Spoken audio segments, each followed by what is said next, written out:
It really is baffling when young women get entangled in the feminist idea only to realize midway in their careers that they were fooled into doing something they weren't cut out for. Half of them play from their egos and keep on going until they're way past the wall, and then it's too late, and the other half end up being with the guys they rejected 10 years ago and live better lives, although still not happy because they believed they had to settle and didn't end up with their Chads and Tyrons. I recently spoke to a woman about dating apps and the culture they have created over the years. She made a remarkable statement that I don't think many have taken into consideration or thought about.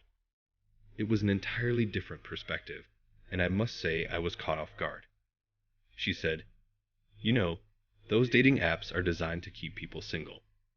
I asked, "What brought you to that conclusion?" Her rebuttal was, "The apps are designed to tap into the part of the brain that always wonders, what's next? And this is specifically targeting women who are more prone to this compulsion."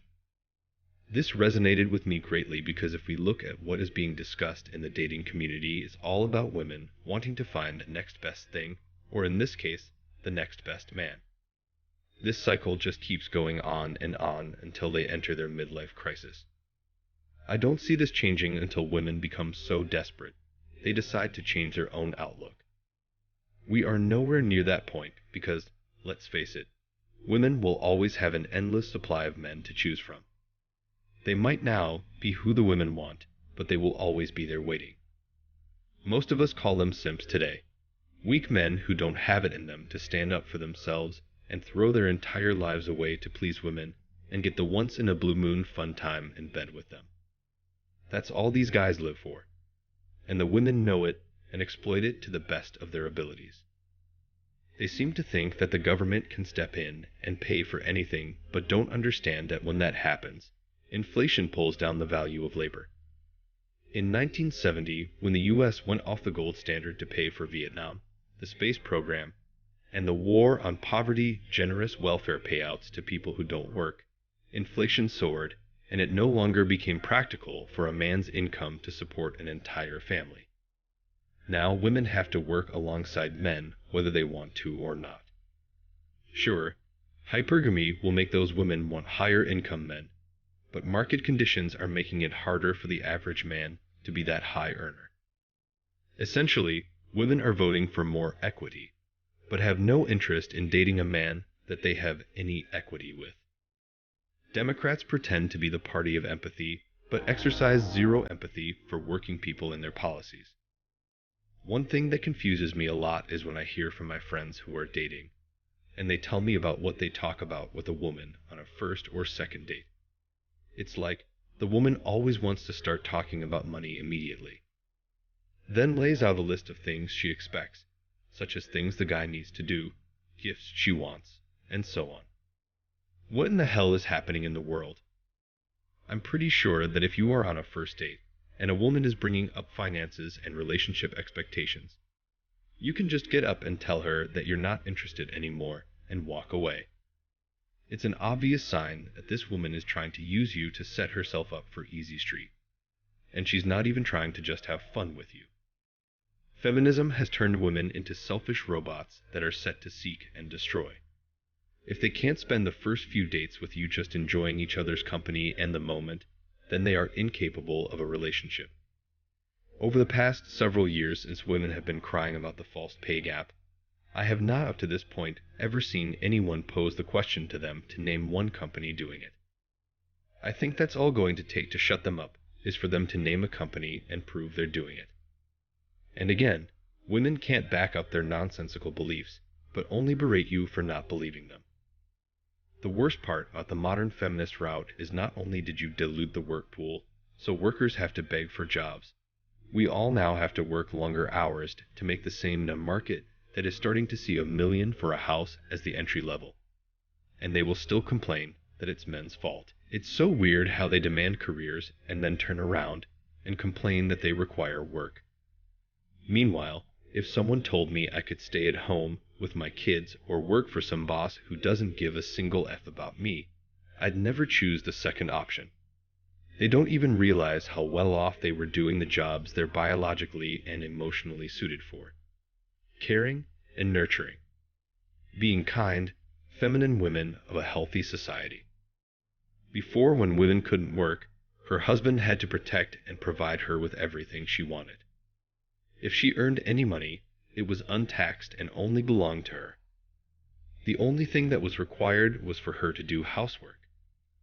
Now they have to work for everything they want, protect themselves, pay taxes on their income, and still have to do housework at the end of an 8-hour shift. Congratulations to women. The feminist movement was one of pride. Pride is one of the 7 deadly sins. Women were telling one another that they were every bit as good as men at all things, and that men were somehow less than women.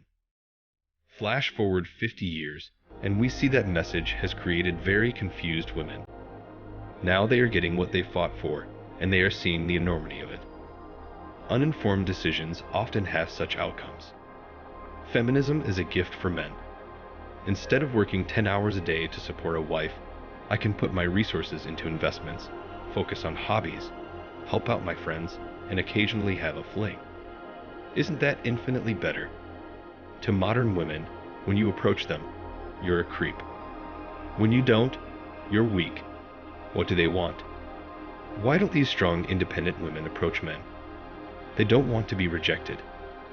The reality is that 90% of the time that a man approaches a woman, he will be accused of harassment. The other 10% of the time, it's Chad or Tyrone who will leave these women for others. The cycle continues. Men stopped approaching these feminist women because of the mistreatment they received from them in the first place. It's either the degrading effects of being labeled creepy or a perv, or it's the fear of being accused of something that didn't happen. And worst case scenario is being used for free meals, free events, and anything else that can be milk out of him, without ever having intentions of actually being with him. What's the point in approaching these women with unrealistic standards? To them, an average good guy is still invisible to them due to the 6 feet, 6-pack, 6-figure stats that women say they want. And what exactly is he getting if he does approach, and she says yes?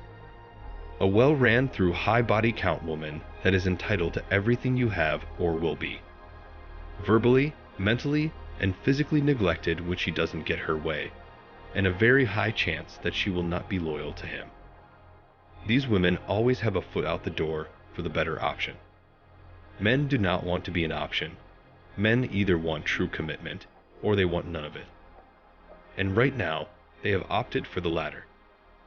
Women want everything in a man, and it's not just with men. They have unrealistic expectations from the world as well. They have unrealistic expectations from society, and they have unrealistic expectations from institutions. Modern women, and especially solo mothers, won't even acknowledge or respond when you start criticizing them for their stereotypical behavior and actions when you're with them. They are so good at bluffing their way through life. I believe that women are particularly skilled at the game of human poker, and hence at controlling how they want their men to be, act, and behave. And there's a reason why most of these women end up being divorced and now have to live without a male partner, expecting all other males to help them. Thanks for watching Man Reacts. Show us your love and support by liking this video, sharing it with your friends, and subscribing to the channel. And let us know your thoughts on this in the comments. We're always up for a healthy debate and discussion.